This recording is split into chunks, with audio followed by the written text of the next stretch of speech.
Bismillahirrahmanirrahim. Assalamualaikum warahmatullahi wabarakatuh. Salam ngarit, salam ternak, salam sukses untuk kita semua. Kembali lagi di channel Irfan Kamil Farm yang beralamat di Desa Petok, Kecamatan Mojo, Kabupaten Kediri, Jawa Timur. Jangan lupa like, komen, dan subscribe. Jika ada pertanyaan bisa WA di 085 856 400 108 ataupun di kolom komentar. Alhamdulillah kita sedang habis pencoporan daun singkong. Kalau kita review pas pencoporan nanti berisik. Ya ini daun singkong. Kalau musim kemarau agak sulit lah kalau daun singkong, karena kan daun-daunnya sedikit. Beda kalau musim penghujan. Musim penghujan sangat banyak. Dan tapi kalau musim kemarau seperti ini, itu kadar airnya sangat minim sekali. Jadi kita silase saja sudah cukup aman lah, tanpa bahan kering. Kalau musim penghujan tetap kita campuri bahan kering ya, karena beresiko nanti busuk di situ. Ini tinggal kita copor, kita masukkan tong. Nanti kalau sebenarnya kalau daun singkong saja ya sangat bagus, terutama untuk domba-domba bunting dan lain-lain sangat bagus. Tapi yang paling sulit itu adalah kontinuitasnya lah. Ini kalau kita musim penghujan, musim kemarau ya agak banyak-banyak relasi lah, karena ini sangat nagih. Atau kalau tidak kita campur, katakan biasanya kalau musim penghujan kita kadarnya daun singkong biasanya 40%, nanti pakcongnya 40%, dan nanti bahan kering lah. Itu untuk seratnya biasanya di situ. Kalau musim penghujan kita pakai seratnya pakai tumpi jagung. Kalau nanti musim kemarau seperti ini, karena biar kenyang, itu kita pakai pongkol singkong. Nanti kita untuk kalau ada daun singkong, kita juga akan menghemat konsentrat di situ. Nah ini tadi pembelian biasanya seperti ini, mungkin kalau musim penghujan cukup 100.000 atau ya sekitar 100.000. Kalau sekarang agak mahal. Satu, kemarau. Yang kedua, sekarang peternak-peternak kambing wilayah Kediri juga sering menggunakan daun singkong. Untuk satu, katanya bulunya bisa lebih klemis atau lembut lah. Dan kedua, susunya juga berkualitas di situ. Kalau kita memang singkong murni kita pakai, daun singkong kita pakai, pongkol singkong kering kita pakai, semuanya kita pakai. Dan kita yang tadi yang belum kita expose, yang tadi pagi itu kita juga panen daun singkong sendiri. Yang biasanya kita tanami rumput pakcong sering gagal karena satu, ketahanan air, yang kedua kalau penghujan kebanjiran, tanahnya tidak lahannya tidak bagus lah, intinya tidak produktif. Kita tanami singkong, ini nanti kita ambilnya daunnya saja. Kalaupun alhamdulillah ada buahnya ya kita buat pakan, kalaupun tidak ya yang paling utama bisa membantu di musim kemarau daun singkong. Soalnya kalau tidak ada daun singkong, yang terbiasa daun singkong, dombanya paduan suara di situ. Meskipun ada konsentrat atau apapun, soalnya ya tidak tahu, mungkin ada zat yang membuat domba-domba atau kambing itu kesukaannya tinggi lah di situ.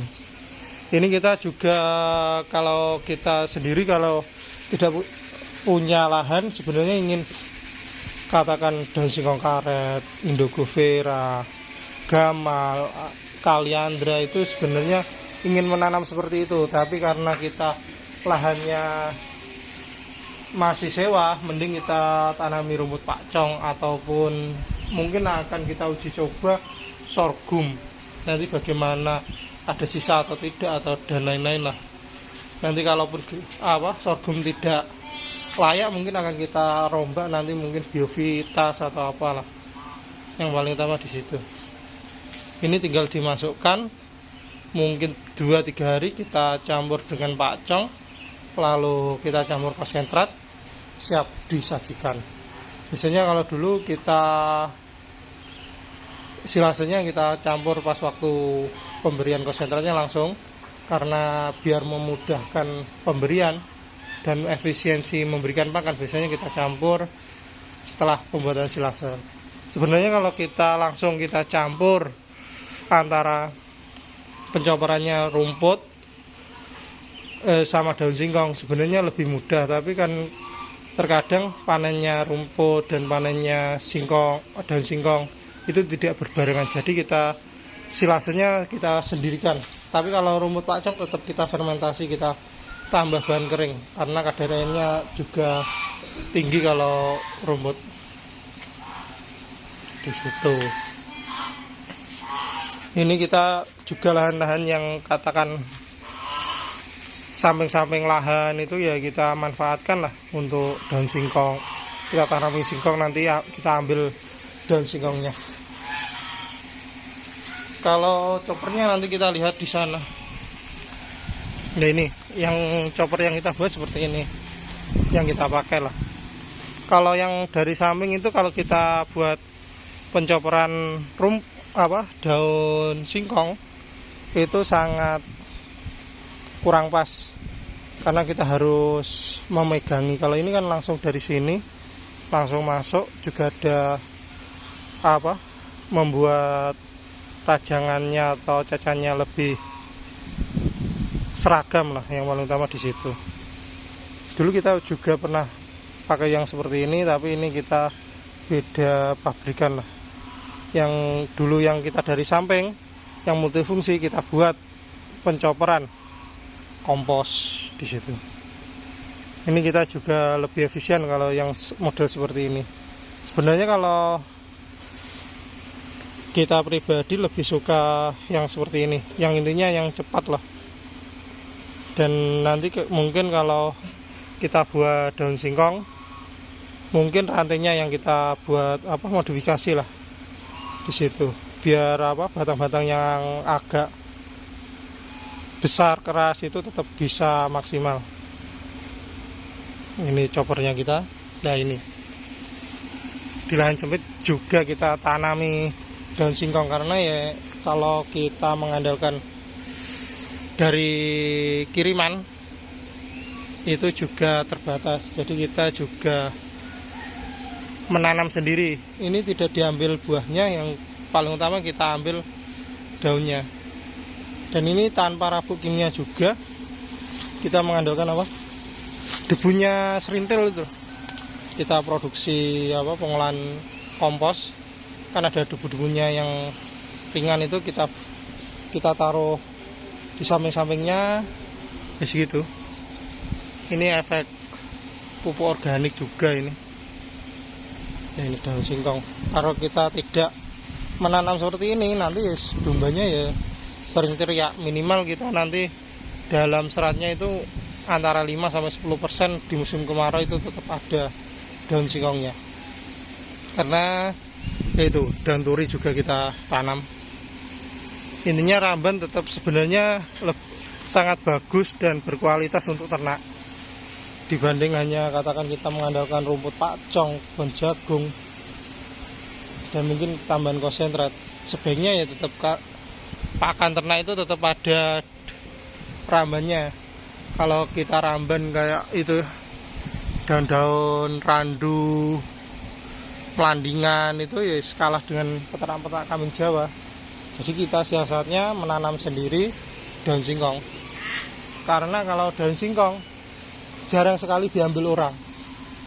Yang paling utama di situ. Soalnya para peternak sini tidak berani ya memberikan pakan daun singkong di situ. Yang paling utama lebih aman lah. Soalnya di situ. Kalau kita tanamnya, kalau nanti kita tanam ramban daun turi, mungkin kaliandra, gamal, itu ya terkadang kalau teman-teman peternak kambing yang waktunya mepet belum ngaret ya biasanya ya ada yang minat lah di situ. Kalau daun singkong jarang yang peminatnya di situ. Kita menghemat semula katakan 20% lebih dengan kita menggunakan daun singkong ya kita bisa menghemat pemberian daun singkongnya ya sekitar konsentratnya sekitar 15%-an lah, sebelumnya 25% di situ. Ya ini mungkin sekian, mungkin besok mungkin akan kita pengolahan singkong akan kita review, atau mungkin setelah kita review F1 awasi jantan mungkin di situ. Mungkin sekian dan terima kasih. Jika ada salah kata saya mohon maaf. Salam ngarit, salam ternak, salam sukses untuk kita semua. Assalamualaikum warahmatullahi wabarakatuh. Semoga bermanfaat.